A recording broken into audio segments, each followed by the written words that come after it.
So where I'm doing the Monday Money Talk videos again, I'd kind of like to do a quick video about the Millionaire Booklet by Grant Cardone. It has 10 chapters and it's only a little over 40 pages long. So chapter 1 is Getting Rich is Not a Fantasy. Chapter 2 is Where You Get Your Advice, which I've sort of talked about, inputs and how, that can affect things. Chapter 3 is The Millionaire Decision. Chapter 4 is Millionaire Math. Chapter 5 is Increase Income. Chapter 6 is Who's Got My Money. Chapter 7 is Stay Broke, which may seem a little counterintuitive, where this is called the Millionaire Booklet, so staying broke seems odd trying to get rich, but the chapter sort of explains more like living below your means to save money rather than just staying broke per se. Chapter 8, Save to Invest, Don't Save to Save, which kind of is good advice, just seems odd compared to what we might have heard growing up, like, oh, save your money. Well, we don't get told why we're saving our money. We're just told save, so we save to save instead of saving to invest. Where, when you save to invest, after a certain amount of money being, after you accumulate so much, you then take that money and invest it so that your money makes more money. Because if you have $100,000 sitting in the bank, but you're only making, fractions of a percentage on that 100,000, your 100,000 is not going to grow very fast. You're going to have a lot of money in the bank, but, if we're only talking about making a buck or two here and there on interest, that's pocket change in comparison to the principal. But if you take that 100,000 and and invest it in real estate, that 100,000 is gonna buy you multiple hundreds of thousands dollar house or piece of property that you could rent out to then have monthly cash flow, and whoever's renting it will essentially pay the mortgage on whatever the mortgage payment is, and if you do it right, you'll make some money on top of that, some profit. So chapter 8 was Save to Invest instead, don't save to save. Chapter 9, Multiple Flows of Income. Chapter 10, Repeat, Reinforce, and Hyperfocus. So today I'll read the first chapter, and then I'll try to read a chapter a week for the next 10 weeks, in addition to my Money Talk Monday videos. Getting rich is not a fantasy. How to become a millionaire or multimillionaire, or even a hectamillionaire, 100 million units, isn't taught in schools or colleges. In fact, most of our society frowns on anyone who talks about getting rich. Some even protest against those who have created financial independence. It's a funny thing that schools teach you how to read and write, how to do math, how to know history and geography, and how to pass a test, but they never brought the subject of how to get rich. Getting super rich seems to be a topic reserved for fantasies, movies, and drunken what-if games. Most have come to believe that becoming a millionaire is for the Lucky Sperm Club, business owners, gold diggers, lottery winners, athletes, rappers, and investors. But it's not true. Millionaires and the super rich come from all walks of life. In fact, just to debunk one of the myths, I'll tell you that 4 out of 5 millionaires today work for someone else. The reason most never get rich is that they never ever considered a possibility. So, like a limiting belief. They are convinced by those close to them to simply be satisfied with whatever their financial situation is. The other reason is that people fundamentally do not understand money. Very few people know how to get money, even fewer know how to keep it, and almost no one knows how to multiply it. Just look around and you will see signs of this everywhere. Most people understand the basic concept of get a job, get paid, and you pay your bills. But beyond that, most people don't really understand getting and keeping money. And those who do keep money don't always keep enough to get to the point of investing that money.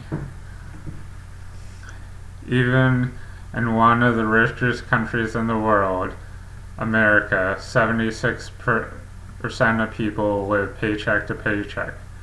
Some 50% of Americans have no money for retirement, and 47% of Americans don't have $400 for an emergency.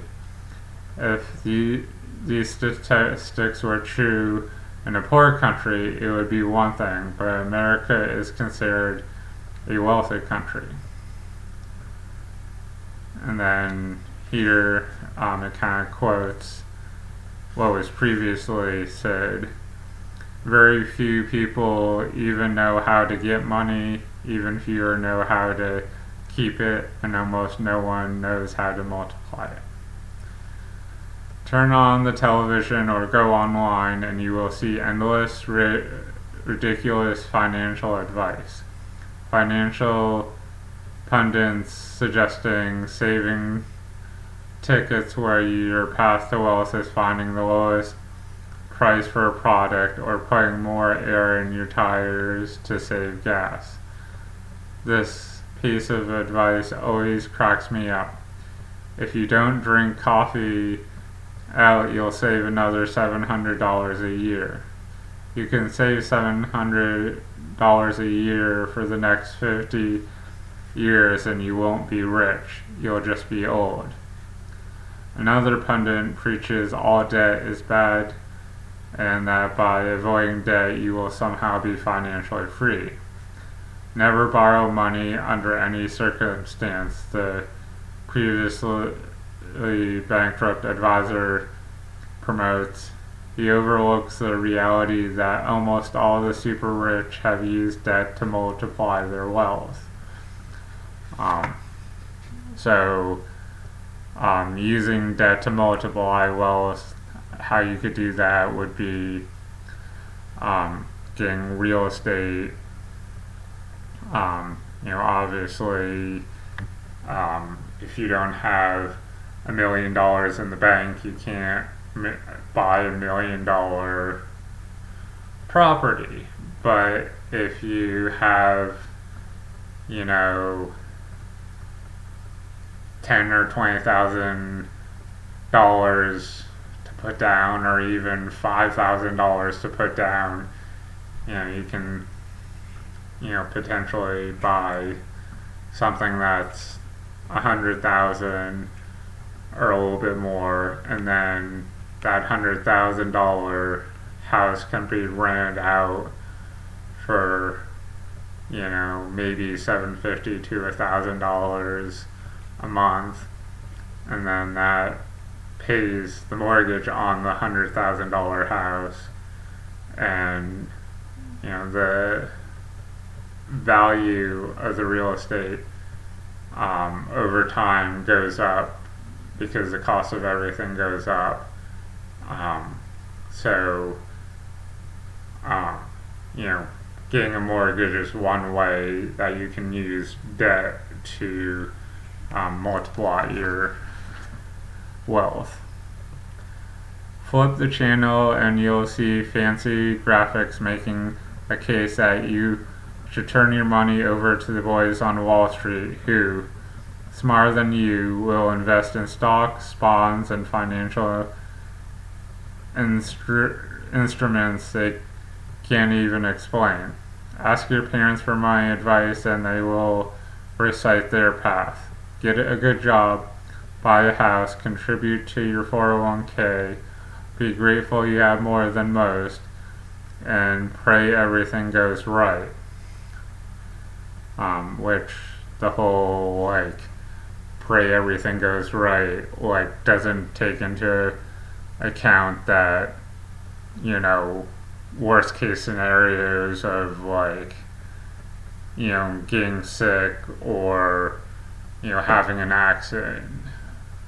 It's good to be positive and hopeful, but at the same time, that doesn't always account for things we can't always foresee.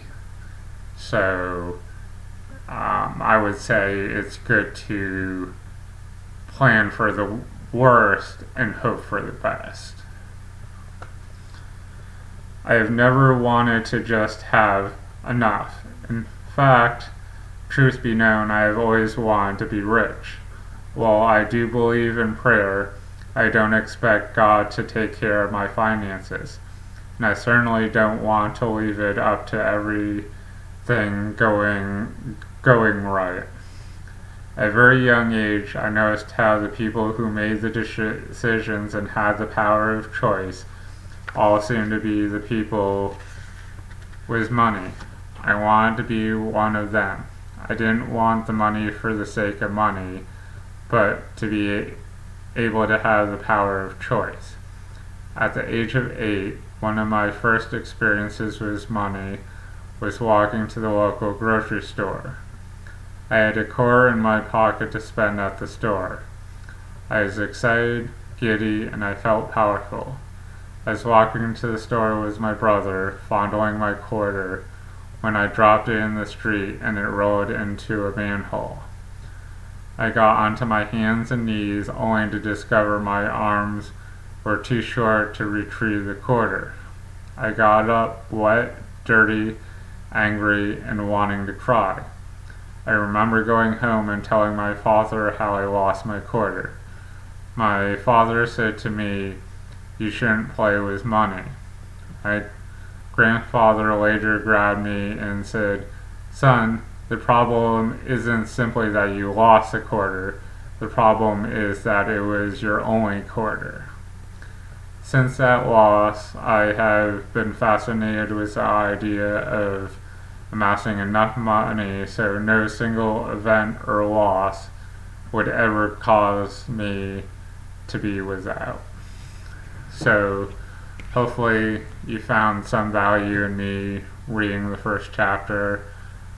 Keep an eye out for the next chapters.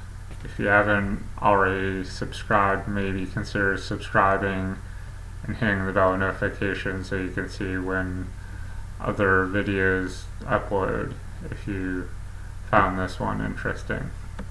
Thank you, and have a good day.